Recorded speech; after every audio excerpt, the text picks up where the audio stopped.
This audio presentation of Neville Goddard, The Pure in Heart, is brought to you by audioenlightenment.com. Copyright 2012, all rights reserved. The Pure in Heart. I think you are all familiar with the sixth beatitude. Blessed are the pure in heart, for they shall see God. I dare say it would be unwise to pick and choose among the beatitudes, and yet I dare say most people look upon this beatitude as a particular star in the heavens. It really seems the most inaccessible, not only the promise, but the conditions that must be met in order for the promise to be fulfilled. We must be pure in heart to see God, and what wouldn't man give to see God? Yet all he needs to do in this world is fulfill this condition, be pure in heart.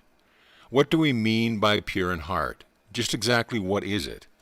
First of all, may I tell you, you need not think of moral perfection, and certainly does not refer in any way to sexual purity.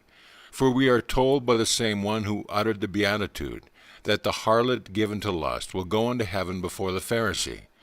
The Pharisee was perfect in keeping the outward law, the washing of the outside of the cup, of the hands, of the feet, and he abided by the law outwardly. Yet he was told that the harlot given to lust would go into heaven before he did. So it is not that. What is the purity spoken of? Blessed are the pure in heart, for they shall see God. The Bible is a mystery.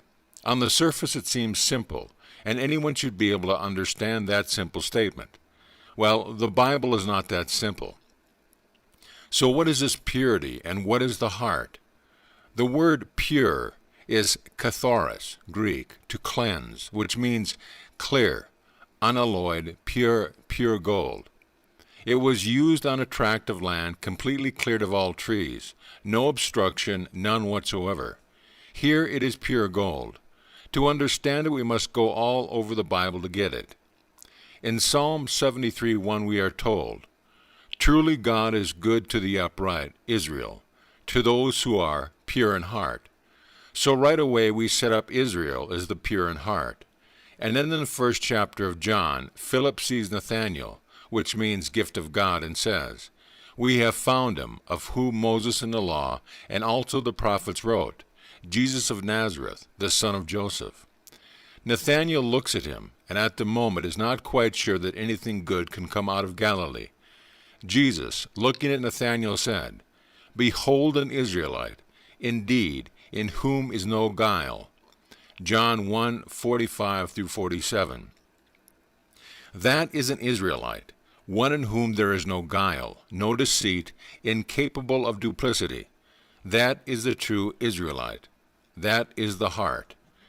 Now in Psalm 24:3-4 the question is asked, "Who shall ascend the hill of the Lord? And who shall stand in his holy place?" Then comes the response, "He who has clean hands and a pure heart, who does not lift up his soul to what is false, and does not swear deceitfully." Then you are told in the next line exactly what it means. Who does not lift his soul to what is false, who does not swear deceitfully. He will receive the blessing from the Lord and vindication from the God of his salvation. So we bring the whole thing down to one simple point. A man incapable of deceit for personal gain. If I tell you a story for amusement, where you and I can laugh together, that is not deceit. But if I tell it for personal gain, say in politics, in government, in religion, or in business, any time I plot and plan a little scheme to get the better of another for my own personal gain, then I am not pure in heart. So he is looking for one who is pure in heart, because no one but such a one can see God. No one can be brought into the presence of the Ancient of Days and be presented to him but the pure of heart. He may have no intellectual background or social background or financial background, nothing the world would recognize, but he is incapable of deceiving another for his own gain. That one has the heart of the Israelite. At the moment it is observed by God, he brings him into his presence, and you see God. When you see God, you see that one only reality, and you become what you see. In that very moment, like a seal upon wax, the impression is made, and you bear the image of God. Not on this physical garment, but you bear it on your eternal garment, which was waiting for that moment in time when the heart was pure gold. You start with this homogeneous substance called the body. This simply contains all the minerals, all things. Then we are put through the furnace of affliction. I speak of them as furnaces of experience. Every test in the world is given to the individual but himself, but he does not know it, to do what is called not the right thing but the loving thing, where you could never deceive.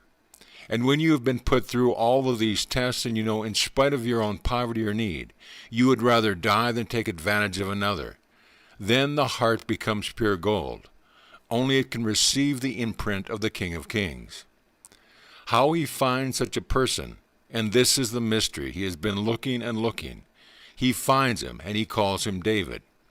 After putting himself through all the furnaces of affliction, he extracts the pure gold that can take his imprint, and that he calls David. I have found in David the son of Jesse, a man after my heart. Acts 13:22-24. Here for the first time I have brought forth exactly what I want. I have found in David, the son of Jesse, a man after my heart, of which posterity God has brought forth a Savior, Jesus, as he promised. The word Jesse actually means I am. He is the father of David, so who is begetting that heart? I am. You put yourself unknowingly on your present level into every situation in the world to test that gold. For here you are embedded in this homogeneous substance containing all things, but you have to extract only pure gold. And that pure gold is David. I have found in David a son of Jesse, the son of I am, a man after my heart. So I bring it out, and out of it now, and I make myself a pledge. And this is the pledge as told us in 2 Samuel 7:12.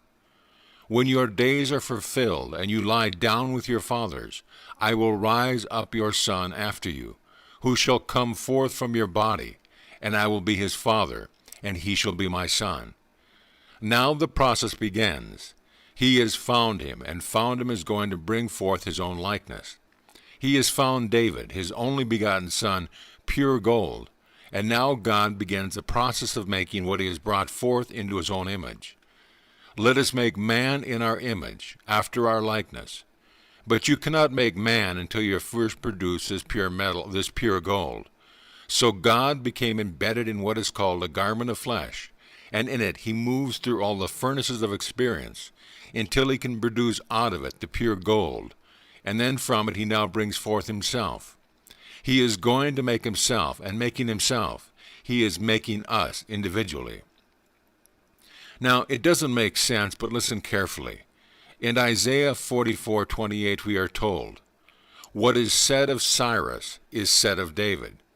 And the name only appears twice in the book, in the 44th and the beginning of the 45th chapters of Isaiah. Cyrus is called my shepherd, and that is what David is called. He is my shepherd, and he shall fulfill my purpose. David will do all my will. So you see, the two are as one. Now, in a wonderful manuscript, which is used in the Apocrypha, and also in the traditional books of our Bible, Cyrus is made to say, and we are supposed to have this manuscript, this parchment, I am Cyrus, the king, the great king, the mighty king. I am the son of Cambyses, the great king. I am the grandson of Cyrus, the great king, exalted according to the beneficence of their hearts. Here we find Cyrus, Cambyses, Cyrus. I make the claim that man awakes, matures completely, when man becomes the father of his own father. He is Cyrus, his father is Cambyses, his grandfather is Cyrus. So Cyrus awakes. He said, I am Cyrus the king, the great king, the mighty king. I am the son of Cambyses the great king. I am the grandson of Cyrus the great king, exalted according to his love of their hearts. Now, here we come back. David seems to be something that I begot. I promised myself I am going to extract this gold, my very being. I will raise up out of your body, out of your very body, your son who will come forth from your body. I will be his father, and he shall be my son. Now we are told he buries this in the mind of man. The word mind and the word heart are the same in Hebrew. We are told in Ecclesiastes 3:11, God has put the world into the heart of man, yet so that he cannot find out what God has done from the beginning to the end. That word translated heart and the word translated world are now changed in the modern version of the Bible, and the word heart now becomes mind, and the word world becomes eternity. So God has put eternity into the mind of man, so that he cannot find out what God has done from the beginning to the end. The same word translated world is now translated eternity, and the word translated heart in the King James Version is now translated mind. It is the identical thing. What did he put into the mind? The heart, the whole personality of man? It is that gold. He had to first make him. When man becomes incapable of deceit or duplicity, he has the gold. And the gold is in the man. And now that is placed in man by whom? The one who brought it into being. Who? Jesse? Jesse is producing David, and David is pure gold. I have found in David, the son of Jesse, a man after my heart. Now out of him I am going to actually extract my own being. I cannot extract it from anything but pure gold. Now he begins to make man in his image, after his own likeness. And it takes that gold to take the imprint of God Almighty, of Jehovah himself. Everyone in the world will do it, because Jesse is buried in your own wonderful I amness. And if you should drop dead this very second, it makes no difference. The play goes on, and you will be put into situation after situation until finally you become incapable of deceit. What you do sexually is not his concern, unless it is to deceive someone for personal gain. You marry someone with all of the outer appearances of love, when basically you really want to get with them in 24 hours for what they have. That is marrying for personal gain. That is deceit. If you marry 1,000 or live without marriage to 1,000 people, that has nothing to do with it. No matter how you are given to lust, you will get into heaven before the Pharisees.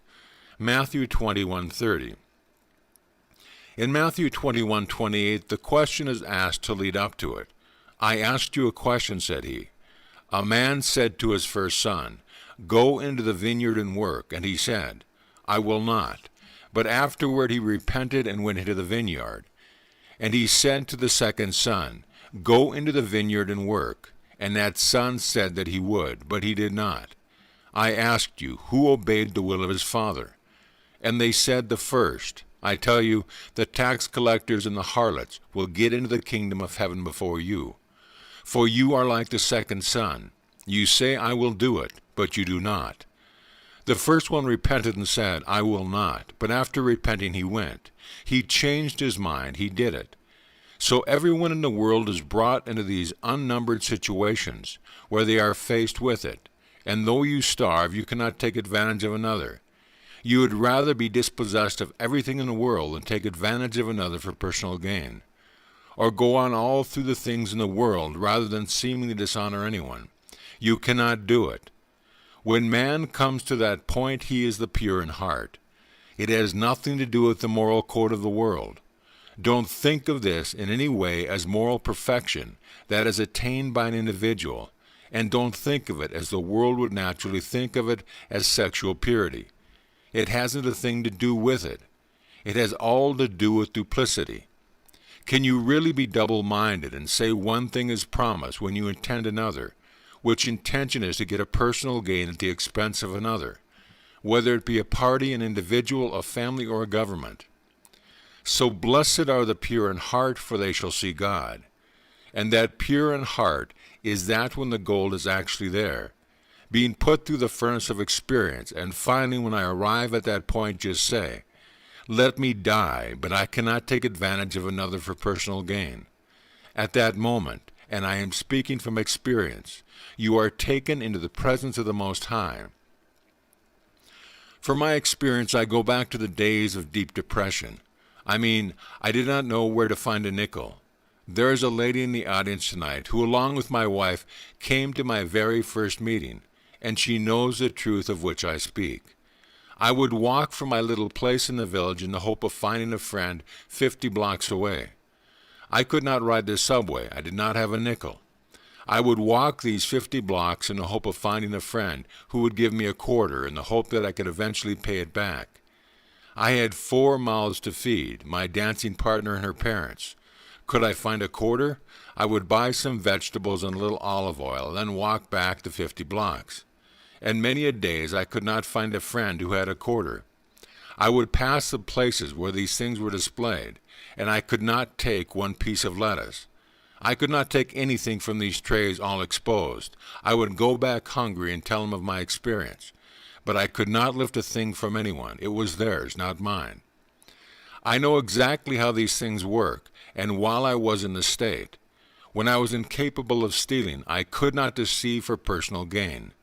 One night I was taken into the Spirit right into the presence of the Ancient of Days, and he asked the eternal question, "What is the greatest thing in the world?" And I was, by him, prompted what to say, which I ought to say. Don't be anxious how or what you are to answer, for the Holy Spirit will teach you in the very hour what you ought to say. Luke 12:12. And so in that moment, what I ought to say I said, that the greatest thing in the world is love.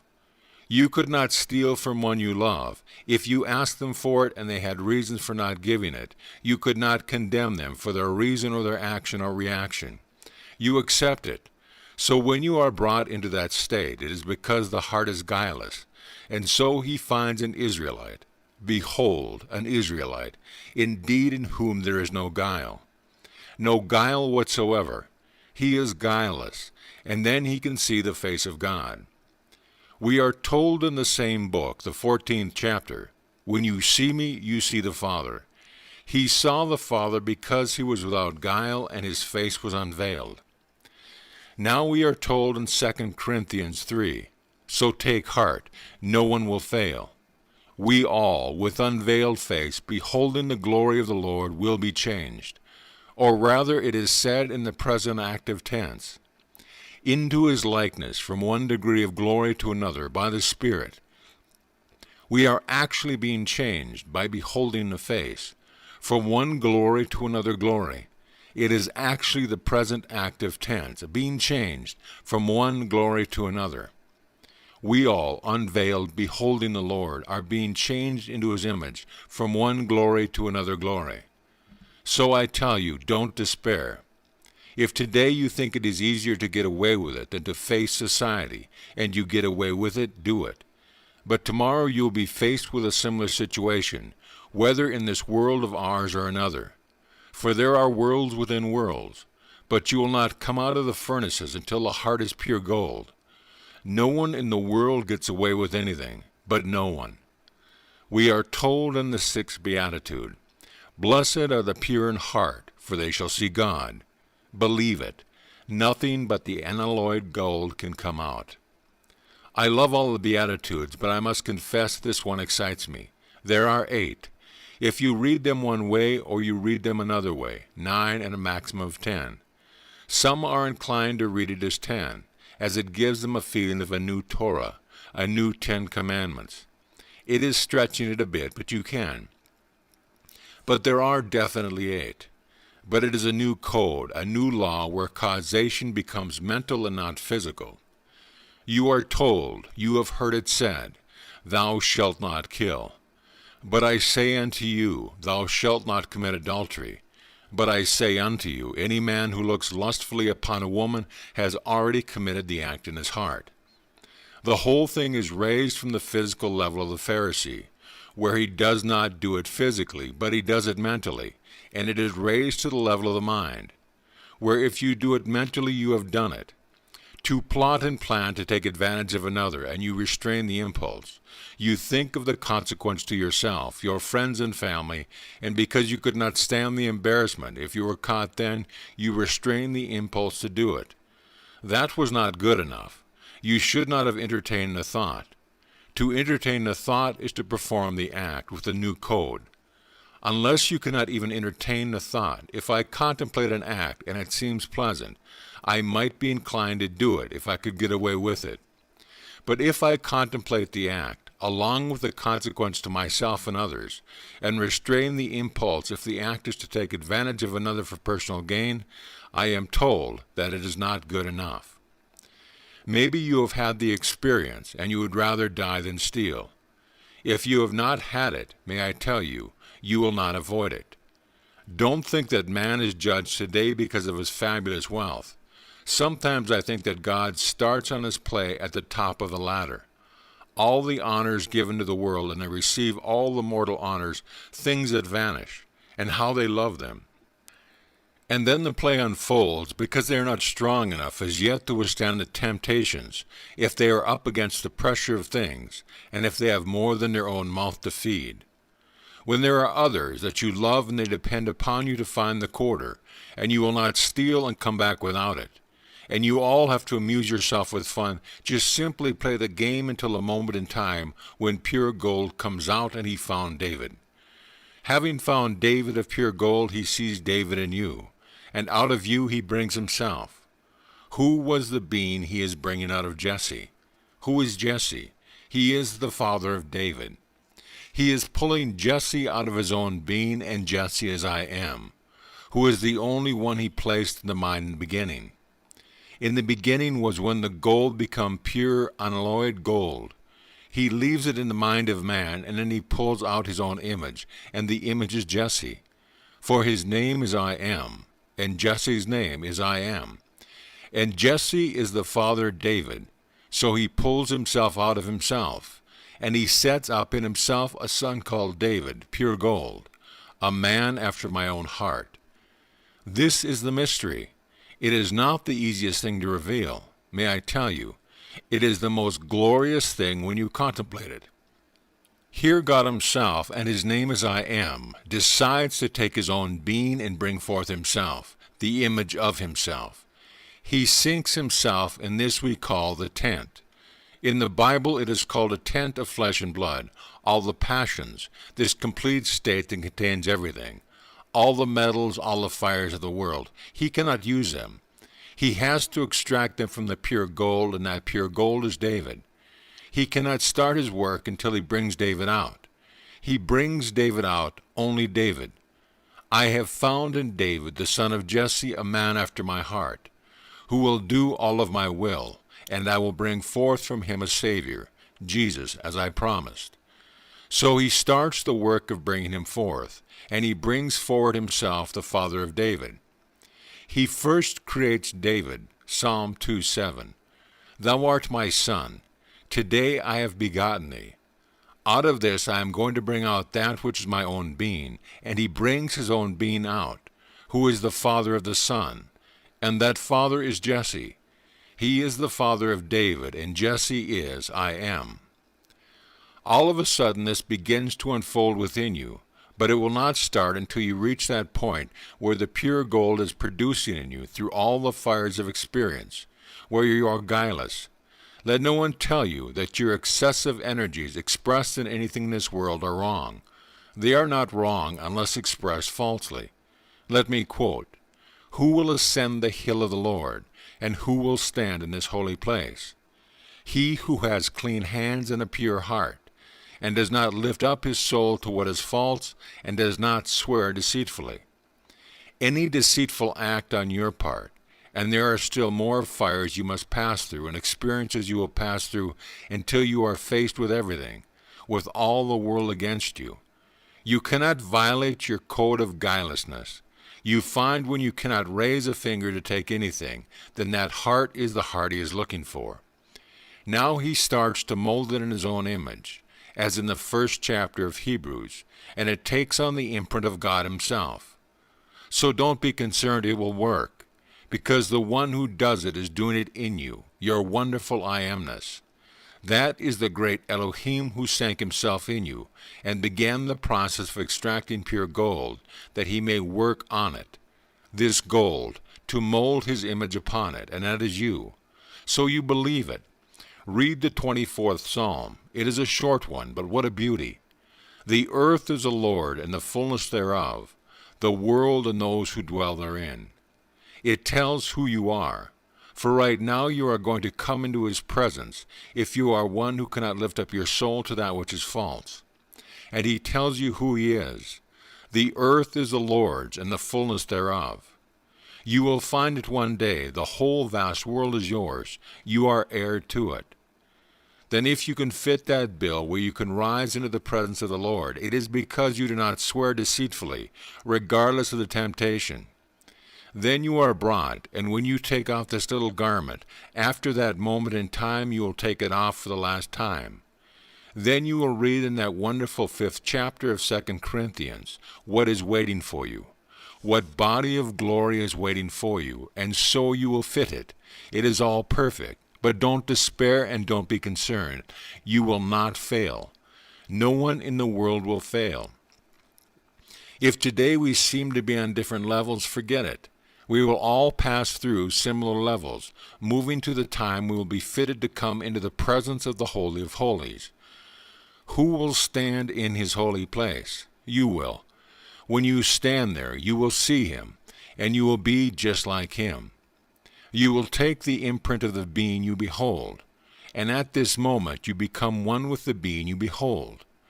When you put on a veil once more and return to this world, no one sees it. They see in the being they have always known.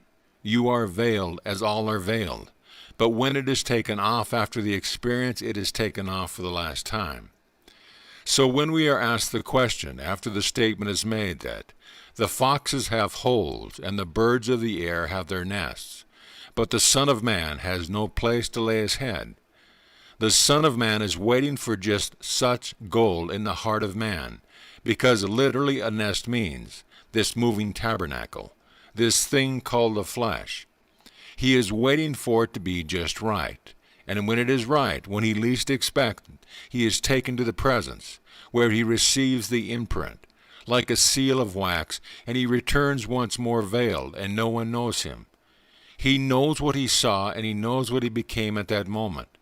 He was like molten gold, but no one knows him, because he is the being he was prior to that. So I tell you, don't seek the opportunity, because he is in you working it out for you. He will take you through all the experiences necessary to reduce you to pure gold, and the chances are the majority of you have reached that point. But don't test yourself. No, life does that. All this is moving, and a day will come you will have these experiences. And when you can meet them, and it does not matter whether you die or not, but you cannot be double-minded about it, then it is done. And he sees in you the David he has been looking for. He is always looking for David. I have found David, and he cried unto me, Thou art my Father, my God, and the rock of my salvation. Psalm 89. All these things are unbelievably true. Suddenly you are actually having an experience that was written 4,000 years ago. These words were written and put on parchment thousands of years ago, and you thought they were relating to some little incident of 4,000 years ago. But they were telling you God's eternal story, and in everyone it happens, and suddenly you find I am. Where was he all along? He was in you after he had made his David. Now he finds him in the one in whom he made. As told you in Ecclesiastes 3:11, he hides it right into the mind of that man, and he so does it that man cannot find out what he did from the beginning to the end, until that moment in time when he finds him. And it is David. And who is he? Your son. And if your son is his only begotten son, who are you? Jesse. And who is Jesse? I am. That is the name of God. Now, let us go into the silence. Question. Do we have a responsibility towards purification of the heart? Are we responsible in any way towards purification of our heart? Answer. The name of the being who is doing it is I am. I ask you a question now. Tell me your name.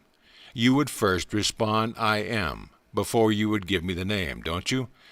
That is the being that is doing it. He is buried in you and has gone through unnumbered ages purifying that homogeneous substance, separated so he could bring out the gold. So all the mixtures cause one to act in unnumbered ways that they do. So to answer your question, in a sense, is the being who is doing it you named before you gave him your earthly name that you, now at the moment, bear. Is that clear? Therefore, I say we will never in eternity fly from that homogeneous substance into which we sank himself when he decided to make man in his own image. But he has to make him, first of all, pure gold. I tell you, it is really pure gold when you see it one day after the temple has been torn from top to bottom, as you are told in the book of Hebrews. He identifies the spiritual body with the curtain of the temple. The curtain was torn from top to bottom, and then he entered into the Holy of Holies forever. No intermediary there. When it is torn, you see molten gold, moving liquid gold, and you know this is yourself. And you will say with Blake, I behold the visions of my deadly sleep of 6,000 years, dazzling around thy skirts like a serpent of precious stones and gold. I know it is myself, O my divine Creator and Redeemer. Then suddenly you will say, I know it is myself, O my divine Creator and Redeemer. At that very moment, the being who created you, you are he. He made you into his own being and succeeded in giving you himself. So you are looking for pure gold, and then as that molten gold, up you go right like a serpent to fulfill the statement of John 3. As Moses lifted up the serpent in the wilderness, so must the Son of Man be lifted up. And suddenly, and you are really molten gold, then and up you go. The incorruptible element, which will not corrode in all eternity, gold. The pure gold is incorruptible, and this is only the symbol of the true spiritual gold which you are. Therefore Paul was right when he said the body you will wear is imperishable, incorruptible, immortal. But you first have to get the metal out of this very alloyed state into the unalloyed state. And when you see it, may I tell you, you will know at that moment you have always known it. So to come back to the question, it is the being that is in you, your own I amness, that is doing it. Having heard it, believe it. The question is asked, what must I do the will of him who sent me?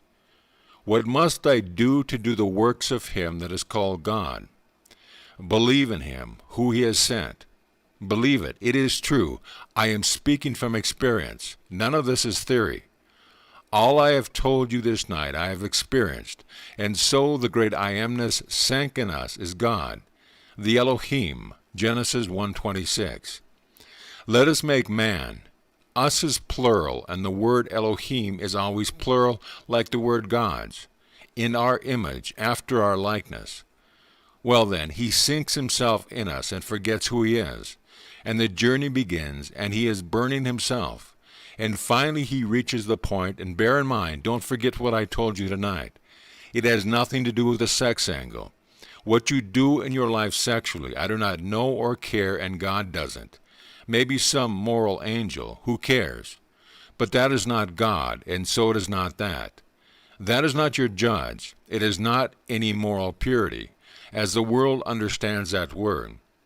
If you promise one, intending when you promise not to keep it, but fulfill another state for personal gains, that is what I am getting at. The sixth beatitude, blessed are the pure in heart, for they, only they, shall see God. And that purity has nothing to do with what the world will tell you. It is all based on guilelessness, for he is the true Israelite. Behold an Israelite, indeed, in whom there is no guile. And that is called Nathaniel, which means gift of God, pure gold. And who will ascend the hill of the Lord, and who will stand in his holy place? He who has clean hands and a pure heart. You know about the clean hands and the pure heart now. To murder is better than the other. To murder for personal gain is full of guile. Moses murdered the Egyptian who killed the Hebrew boy, and yet he saw God. For even murder in the heat of passion, when it is someone you love, in a moment of violence, that in the eyes of God is not comparable to deceiving your neighbor.